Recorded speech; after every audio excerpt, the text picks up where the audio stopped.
अस्सलाम वालेकुम। मैं हूं अली रज़ा, आपका इंस्ट्रक्टर इस कोर्स में। मेरे चैनल सियालकोट वेबसाइट वाला पे आपको खुशामदीद है। वीडियो स्टार्ट करने से पहले मेरी आप सबसे एक रिक्वेस्ट है कि मेरे चैनल को सब्सक्राइब कर लें, बेल के बटन को रिंग कर लें ताकि मेरी लेटेस्ट अपडेट्स और वीडियोस आपको मिलती रहें।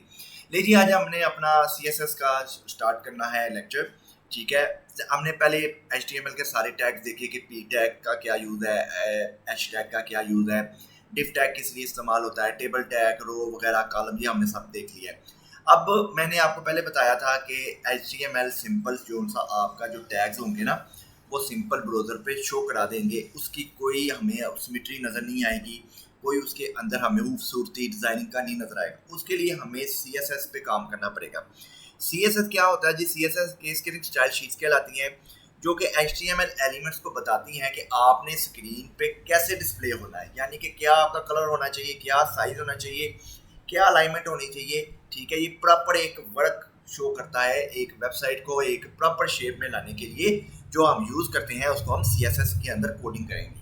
ठीक है, अब CSS में कोडिंग भी दो तरह से होती है। एक आप CSS इनलाइन भी बना सकते हैं, इनलाइन CSS, और दूसरी आप एक्सटर्नल CSS बना सकते हैं। अच्छा, एक्सटर्नल CSS क्या है, इनलाइन क्या है, वो मैं आपको बताता हूँ। इनलाइन का ये होता है कि आप जिस पेज के अंदर आपकी HTML की कोडिंग है ना, आप उसी के अंदर ही अपनी स्टाइल शीट को लिख लें और उसी को डिज़ाइन कर लें। लेकिन उसका लॉस ये होगा, नुकसान ये होगा उसका, कि अगर आपने 100 पेजेस बना दी अपनी वेबसाइट के ऊपर, HTML पेजेस के ऊपर, तो उसमें फिर 100 पेजेस पे जाके आपको स्टाइल शीट को चेंज करना पड़ेगा।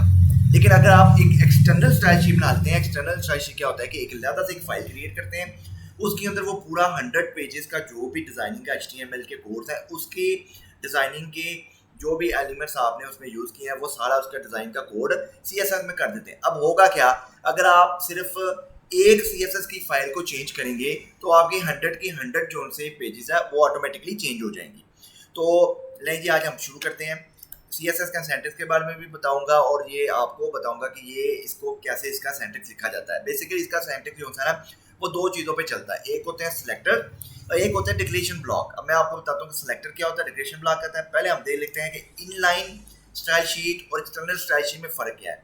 ये मैंने एक पेज खोल लिया HTML का। ठीक है, अब यहाँ पे मैं सबसे पहले आपको इनलाइन स्टाइल शीट का बताता हूँ। इनलाइन में क्या होगा कि हम स्टाइल को इसके अंदर ही राइट करेंगे।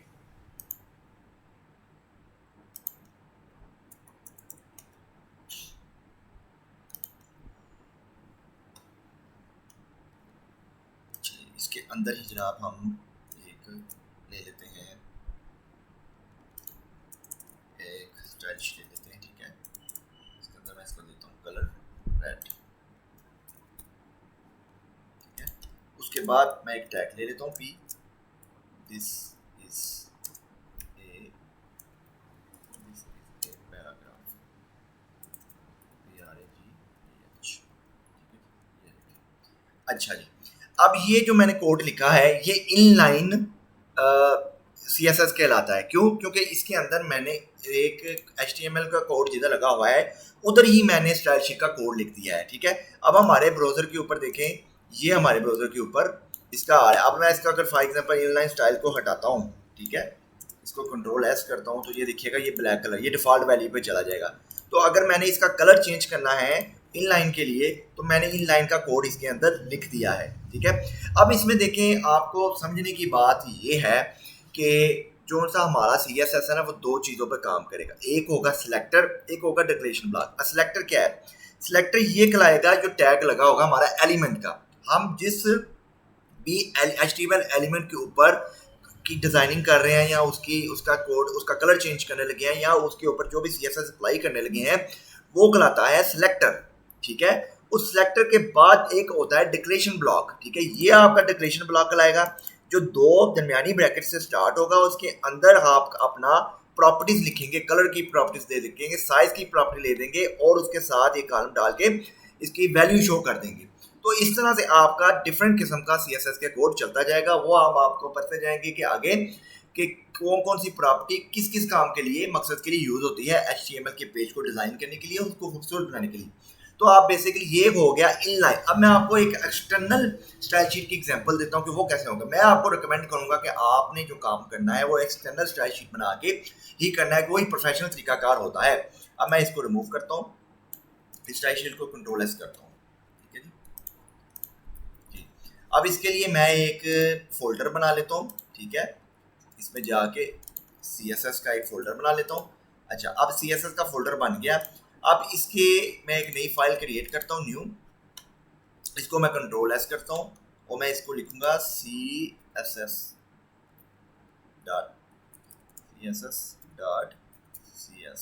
या इसको CSS ये कर सकते हैं, ठीक है जी। और इस CSS के फोल्डर में मैं इसको सेव कर देता हूँ, ठीक है। ये मैंने फाइल बना दी। अब ये एक एक्सटर्नल फाइल बन गई है। अब इसको मैं इस पर कोड थोड़ा सा लिख लेता हूँ, ठीक है, P। अब इसमें हमें वो देने की जरूरत नहीं है स्टाइल, क्योंकि ये हमने एक पूरी लदा फाइल बना ली है। इसको मैं कर देता हूँ कलर रेड और ठीक हो गया।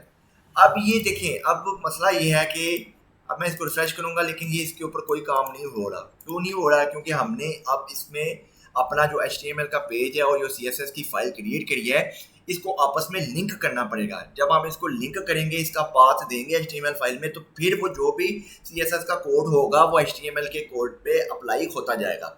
वो कैसे होगा? उसके लिए हमें सबसे ऊपर हेड में जाना पड़ेगा। हेड में जाके हम लिखेंगे लिंक, ठीक है।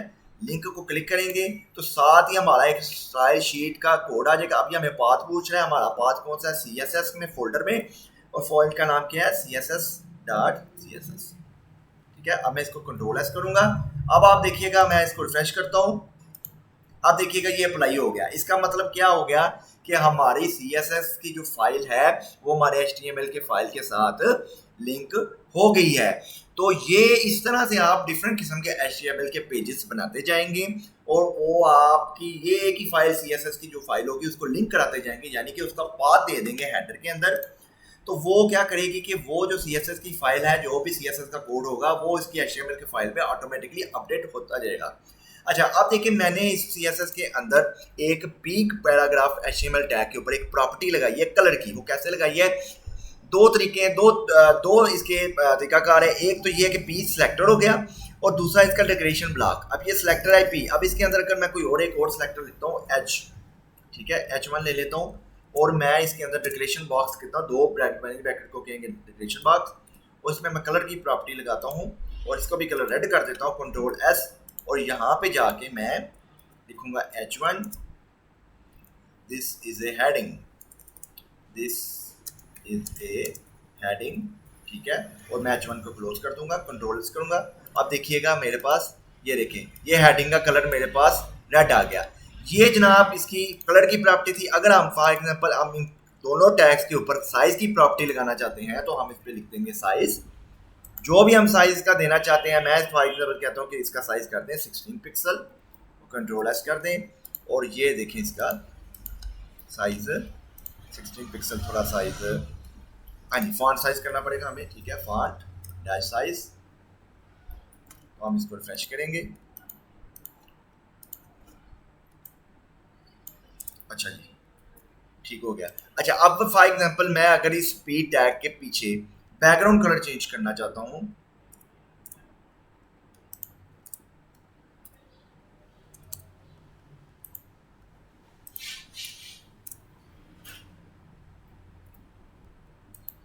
इसके ऊपर साइज लगा के देखते हैं हम साइज लगा देते हैं 20 पिक्सल। तो इसको रिफ्रेश करते हैं जी जी, ये साइज की अभी प्रॉपर्टी नहीं लगी, चलें इसको बाद में देखते हैं। अच्छा, अब ये हमने एक प्रॉपर्टी यूज की है पी की।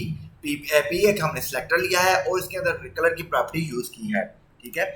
उसके बाद अब आगे देखते हैं कि CSS में और क्या क्या चीजें हैं, ठीक है। हाँ जी, टेक्स्ट लाइन की प्रॉपर्टी देख लेते हैं। अगर मैं इसमें टेक्स्ट लाइन की प्रॉपर्टी लगाता हूँ, ये इसमें ना ये बंद नहीं था हुआ जिसकी वजह से हमारी प्रॉपर्टी लग नहीं थी, ठीक है जी। अब मैं इसमें लगाता हूँ टेक्स्ट लाइन की प्रॉपर्टी। अब टेक्स्ट लाइन की प्रॉपर्टी में क्या होगा कि आप अपने टेक्स्ट को सेंटर पे रखना चाहते हैं, लेफ्ट पे रखना चाहते हैं, राइट पे रखना चाहते हैं। तो मैं कहता हूँ इसको सेंटर कर दें और कंट्रोल एस करता हूँ और मैं इसको रिफ्रेश करूंगा। अब ये देखिए ये सेंटर में चला गया, ठीक है।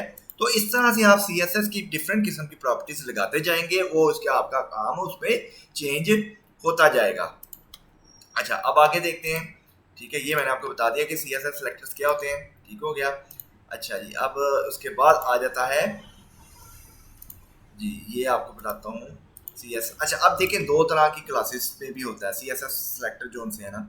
ठीक है। अब उसमें क्या होता है कि सिलेक्टर के अंदर फॉर एग्जांपल हम क्लास भी बना सकते हैं, ठीक है। वो क्लास हम आगे जाके देखेंगे कि कैसे बनेगी। वो क्लास के अंदर हम क्या करेंगे कि एक पूरी का पूरा सिलेक्टर ले लेंगे एक क्लास को, और उसके अंदर डिफरेंट किस्म के हम एलिमेंट्स लगा देंगे, वो पूरी की पूरी क्लास के ऊपर अप्लाई हो जाएगा।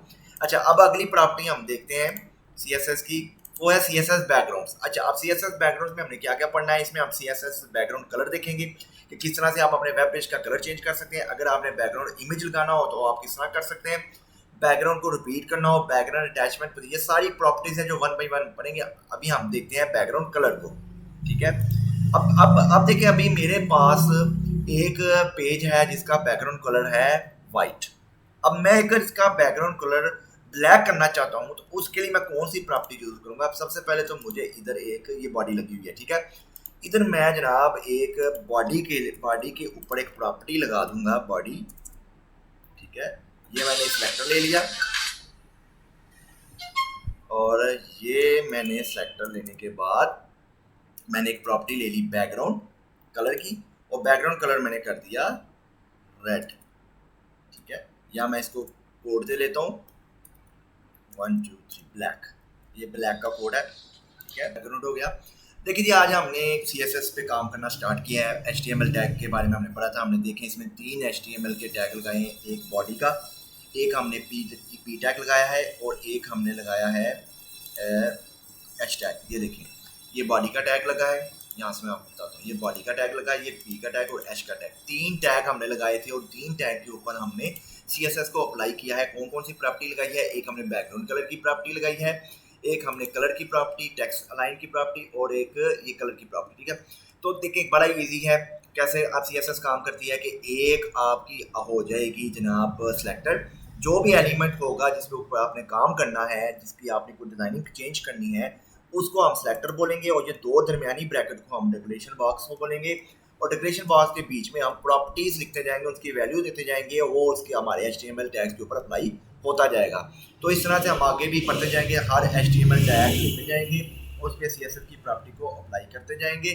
और ये भी आपको मैंने काम से बताया कि इनलाइन CSS क्या होता है। इनलाइन में क्या होगा कि आप CSS का जो HTML का पेज है, इसके अंदर ही स्टाइल शीट को राइट डाउन कर देंगे, और एक्सटर्नल क्या होगा कि उसके लिए आप एक अलग से CSS की फाइल क्रिएट करेंगे, और उसके अंदर जाके आप एक उसकी HTML के पेज के अंदर जाके उसको लिंक दे देंगे, और वो जो भी कोड होगा वो उसके ऊपर अप्लाई हो जाएगा। लेकिन आज के लिए इतना ही काफ़ी है। कल से इंशाल्लाह ताला मैं आपको बैकग्राउंड इमेज और दूसरी जो प्रॉपर्टीज़ है वो बारी बारी बताना शुरू कर दूँगा।